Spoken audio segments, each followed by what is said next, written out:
Welcome to the another video of Cricket Thrills. Ben Holyoke, a star which could not shine.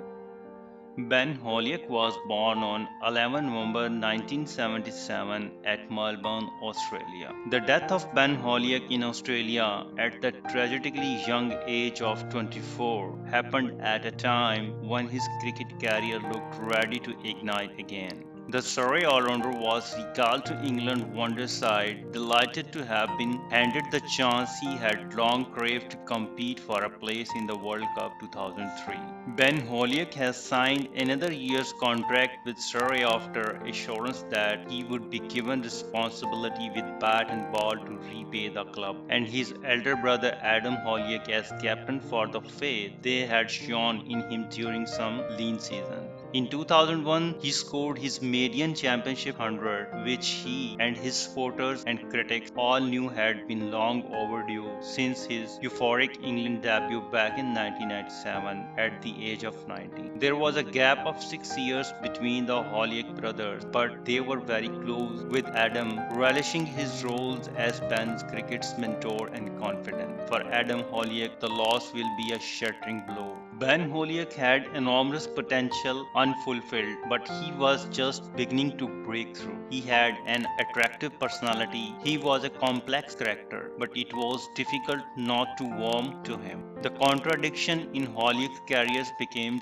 all too apparent after that May afternoon 5 seasons ago, when his magnificent stroke play entertained the crowd at Lord's, his debut inning of 63, completing the whitewash of Australia in the three-match limited over series. The brothers made their test debut at Nottingham that summer with less success. In retrospect, a heavy defeat was Ben's first brush with cold reality. Holyoke more than matched his brother's bold entry into international cricket. He seemed set for a fruitful career in the public eye, but when he excelled in England a tour of Sri Lanka in the following winter, handsome, gifted, and apparently nerveless, his brash approach hinted at his Australian origins. If the first year seems too good to be true, the truth of that slowly becomes apparent. Holyoke enjoyed the good life of a bachelor in the public eye. His returns of runs and wickets for Surrey failed to match his promise. Self-doubt crept in worse by the failure of England selectors to back their initial hunch from 1997. He was given one more test against Sri Lanka in 1998, but the spark was missing for that game, and probably he was never seriously considered again. At that time of his death, his best credential was for a one-day cricket only. Even for Surrey, he had spent 3 seasons trying to prove to him that he was a worthy county professional.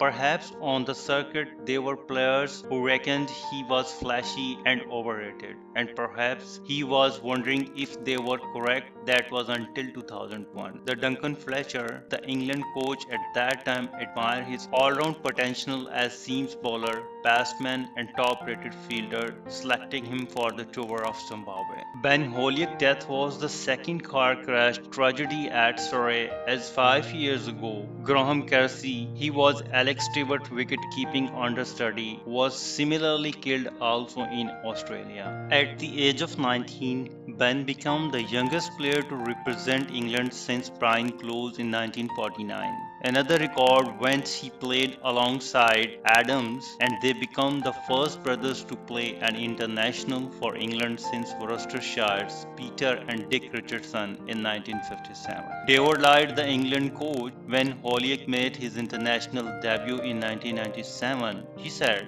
"You would be hard pressed to find a more popular lad anywhere in cricket. This is absolutely devastating news for anyone who knew him."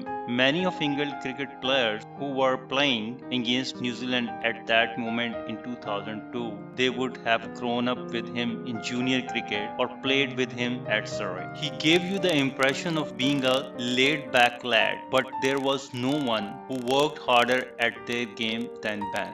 I remember his debut at Lord's when he played so well and his parents were there to watch it, and the pride in their faces while he played that inning. It's really so sad that he's no more with us. Mark Nicholas said they are had to be a tragically early to the life of Ben Holyoake, none from a cricketing sense that could have been more powerful or appropriate than the surreal atmosphere which descended upon the Basin Reserves in Wellington on the morning of March 23, 2002. The news broke on the televisions and radio at the much the same times about 45 minutes after the starts of the play, and filtered quickly around the pretty sunlit ground because there are so many England supporters in Wellington, and shock was amplified. As thousands of people shuffled uncomfortably and then began to reflect on a cricket who most would not have known, but who through his easy smile and evident talents had created an impression. Not many do that, so young create an impression before they fulfill themselves. Which is in a way in the Ben Holyoake story, it is the story of teenage boy, Australian bred, whose arrival on the cricket world stage 5 years ago was covered in English glory.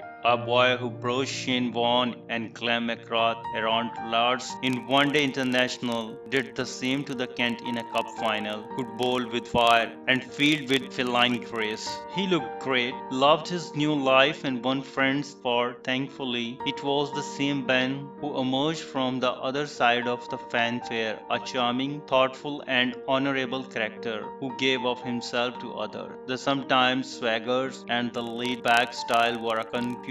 He was a lad said by David Lloyd, his first England coach, you would be proud to have as you are on.